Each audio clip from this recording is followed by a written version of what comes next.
Hello' viewers, আশা কৰিছোঁ আপোনালোক সকলোৱে ভালেই আছে আৰু আপোনালোকৰ কৃপাত মই আছোঁ একদম বিন্দাছ।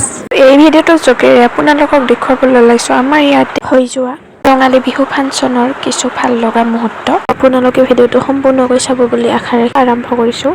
তো মই খুৰীমাহঁতৰ লগতে বিহু চাবলৈ ওলাই আহিছিলোঁ আৰু মঞ্চ মুকলিৰ বাবে যিহেতু চেতনা দাস বাইদেউক আমন্ত্ৰণ কৰি অনা হৈছিল, তো তেখেতে এয়া মঞ্চত উপস্থিত হৈ ফিতা কাটি মঞ্চ মুকলি কৰি দিলে আৰু লগতে তেওঁ কিছু এক্টিং দেখুৱালে। এনেধৰণে আমি সকলোৱে মিলি জাতি ধৰ্ম বৰ্ণ নিৰ্বিশেষে সকলোৱে মিলি সুন্দৰকৈ সুশৃংখলভাৱে যাতে বিহুখন ধনৰ পৰা ধন বোলে বাঘ ল'ব ডক ডক কৰি জ্বলি ধন বুলৈ দিয়ে নাচিও ফুৰিব। কি ভাও গেন্ধাৰী ঐ বচন কোনে দিলে তোক? বচন কোনে দিলে তোক? হে হৰি লোকৰ মতাই ৰত্নিমা পোচাক পিন্ধি গপচ ওলাব অ ভৰিয়া দুটা বুকুত দুহাত খুলিব। আমাৰ এইটো ওলাব চকুত কলা পতি মাৰি ভাওনা কৰা কেতিয়াই ভাওনা কৰা কিজনীয়ে কিজনীক দেখুৱাই গাত চিকুট মাৰিবলৈ যায় আহিব নাযাওঁ যা ভাওনা চাওনা চাবলৈ।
আৰু সকলোৰে অপেক্ষাত অন্তত বহুত সময় পাছত ফাইনেলি এয়া প্ৰিয়ংকা ভৰালী বা আহি মঞ্চত উপস্থিত হ'ল।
জনাব যদি ভাল লাগিলে লাইক এটা কৰি দিব আৰু নতুন বৈশাসকলে চেনেলটো ছাবস্ক্ৰাইব কৰি লগতে থকা বেল বাটনটো বজাই থৈ যাব। আজিলৈ আহিছোঁ, বাই বাই ভিউৱাৰ্ছ।